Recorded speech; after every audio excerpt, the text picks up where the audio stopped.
प्रश्न असा आहे, आता या निकालाकडे बघितल्यानंतर भाजप जिंकलाय. बरोबर. ओके, भाजपनी काय 120 जागांवर मजल मारलेली आहे बरोबर. महायुती म्हणून. त्याच्यामध्ये भाजप 93 आहे आणि एकनाथ शिंदेची शिवसेना 27 आहे. भाजप जिंकलाय. पण मी पुन्हा एकदा असं म्हणेन की ठाकरे हरलेले नाहीये. आता भाजप जिंकण्याची कारणं काय आहेत तुमच्या दृष्टीनं? आणि जे उद्धव ठाकरेंच्या शिवसेनेच्या जागा कमी ज्या झालेल्या आहेत त्यातून मनसेचं तर तसं बघायला गेलं तर काहीच म्हणजे 10 त्यांच्या जागा आलेल्या आहेत. त्यांच्यासाठी त्या खूप आहेत म्हणजे काहीच नसताना. याकडे तुम्ही कसं बघता, याचं विश्लेषण तुम्ही कसं कसं कराल? कारण कमी म्हणजे उद्धव ठाकरेंच्या आता शिवसेनेबद्दल तुम्ही बरंच बोललेलं आहात. अजून काय याच्यामध्ये तुम्हाला त्रुटी राहिल्या आहेत असं वाटतंय आणि भाजप का जिंकलाय? पहिले आपण भारतीय जनता पक्ष का जिंकला हो. याच्याकडे नक्की. लक्ष केंद्रित केलं पाहिजे. 2017च्या निवडणुकीमध्ये भारतीय जनता पक्षाला 82 जागा मिळालेल्या होत्या आणि त्यानंतरच्या दोन्ही आत्ताच्या म्हणजे ज्या लोकसभा आणि विधानसभा निवडणुका झालेल्या त्या आपण बघितलेल्या आहेत. या सगळ्या पार्श्वभूमीवर मुंबई जिंकायची हे भारतीय जनता पक्षाचं स्वप्न होतं आणि ते स्वप्न त्यांनी बोलून दाखवलेलं होतं. ते काही लपून राहिलेलं नव्हतं आणि या सगळ्या पार्श्वभूमीवर शिवसेनेने मुंबई वाचवण्यासाठी ज्या गोष्टी करायला पाहिजे होत्या किंवा जी पावलं उचलायला पाहिजे होती ती पावलं उचलायला त्यांनी सुरुवातच उशिरा केली. म्हणजे राज ठाकरे यांच्या बरोबरची जी युती आहे ती शेवटच्या टप्प्यातली युती आहे ना, ती निवडणुकीच्या आधी नव्हती. आणि मुख्य म्हणजे नगरपालिका आणि नगरपंचायत निवडणुकांमध्ये स्वतःला सिद्ध करण्याची तसदी न घेता त्यांनी इकडे फक्त मुंबई महानगरपालिकेवर कॉन्सन्ट्रेट केलेलं आपल्याला दिसतंय. बघा, दीर्घकाळ आणि व्यापक राजकारण करायचं असेल तर तुम्हाला तुमचे गोल, तुमची उद्दिष्ट सुद्धा व्यापक ठेवावी लागतात, दीर्घ काळासाठी ठेवावी लागतात. आपण पाहिलंय की या देशामध्ये राहुल गांधी असतील, प्रियांका गांधी असतील, राज ठाकरे असतील, उद्धव ठाकरे असतील, हे दीर्घकाळ राजकारणासाठी प्रसिद्ध नाहीयेत. हे व्यापक राजकारणासाठी प्रसिद्ध नाहीयेत.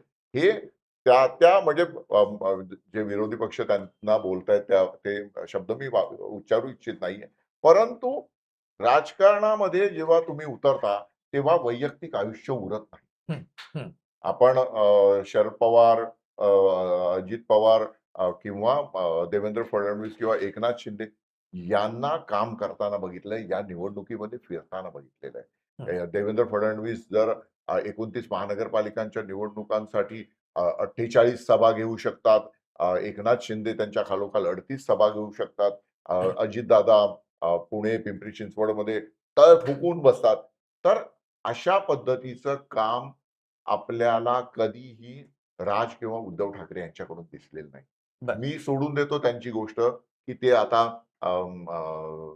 आपल्या रिटायरमेंट एजकडे आलेले आहेत, परंतु त्यांच्या मुलांना कोणी रोखलं होतं या सगळ्या गोष्टी करण्यात?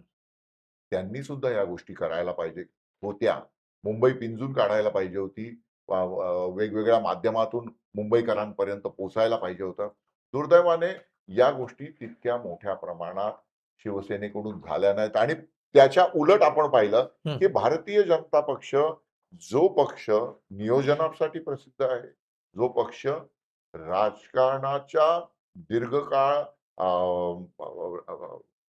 ज्यामध्ये आपण राहू किंवा दीर्घकाळ जे राजकारण चालेल ते करण्यासाठी प्रसिद्ध आहे, व्यापक दृष्टीने राजकारणामध्ये पुढे जाण्यासाठी प्रसिद्ध आहे, त्या भारतीय जनता पक्षाने विशेषतः देवेंद्र फडणवीस यांनी हे सगळं जे नियोजन केलं ते आपण समजून घेतलं पाहिजे. त्यातले जे काही प्रमुख मुद्दे आहेत मी मुद्दाम सांगू इच्छितो या निवडणुकीमध्ये जे मला दिसले त्यातला एक मुद्दा आहे ते म्हणजे की उद्धव ठाकरे आणि राज ठाकरे दोन्ही बंधू या निवडणुकीच्या निमित्ताने 19 वर्षानंतर एकत्र आले. वंचित आणि काँग्रेस यांची 25 वर्षानंतर आघाडी झाली. दोन्ही ठाकरे दोन्ही पवार म्हणजे शरद पवार आणि अजितदादा हे भांडणानंतर पुन्हा या निवडणुकीच्या निमित्ताने एकत्र आलेले दिसले. या निवडणुकीत तुम्ही पहा की साधारणतः भारतीय जनता पक्ष जेव्हा एखादी निवडणूक प्रतिष्ठेची करते त्यावेळेस तिथे नरेंद्र मोदी यांचा चेहरा दाखवलाच जातो.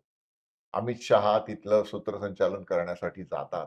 इथे हे दोन्ही मोठे नेते आलेले नाहीयेत. योगी आदित्यनाथ किंवा राजनाथ सिंग यांच्यासारखे उत्तर भारतीय नेते सुद्धा आलेले नाहीयेत. हं. त्यामुळे देवेंद्र फडणवीस या एका चेहऱ्यावर ही निवडणूक लढवली लढवली गेली गेली. आणि मुंबईमध्ये पहिल्यांदा ठाकरेंव्यतिरिक्त एक वेगळा चेहरा म्हणजे उपराजधानीतले देवेंद्र फडणवीस राजधानीचं नेतृत्व करण्यासाठी उभे राहिले आणि त्यांनी ते यश मिळवून दाखवलेलं आहे. दाखवलेलं ही आहे. अत्यंत मोठी डेव्हलपमेंट आहे महाराष्ट्राच्या राजकारणातली. त्यामुळे आता ठाकरे ब्रँडसाठी किंवा एकूण शिवसेनेचा जो प्रभाव आहे, यासाठी महाराष्ट्रातलं, मुंबईतलं जे राजकारण ओळखलं जात होतं, त्या राजकारणामध्ये देवेंद्र फडणवीस एका वेगळ्या भूमिकेमध्ये भविष्यामध्ये आपल्याला पाहायला मिळतील. तर बरोबर. हे ते अचीव्ह का करू शकले सुहास? केवळ हां, आणि हां. केवळ कठोर परिश्रमास पर्याय नाही. बघा आणीबाणीच्या वेळेस तर याच्यामध्ये ट्रकच्या मागे लिहिलेलं असायचं. हं. तर हो. हे जे कठोर परिश्रमास पर्याय नाही, हं. हे वाक्य भारतीय जनता पक्षाने हं. आपल्या सर्व कार्यकर्त्यांना शिकवून ठेवलेलं आहे, की काय असं असं असं वाटावं, हं. अशी परिस्थिती आहे. त्यांनी सर्व मतदार जे सगळे वॉर्ड्स पिंजून काढले, जास्तीत जास्त लोकांपर्यंत पोहोचण्याचा प्रयत्न केला. प्रचाराच्या सर्व ज्या कृत्या आहेत त्या वापरता येतील त्या वापरल्या.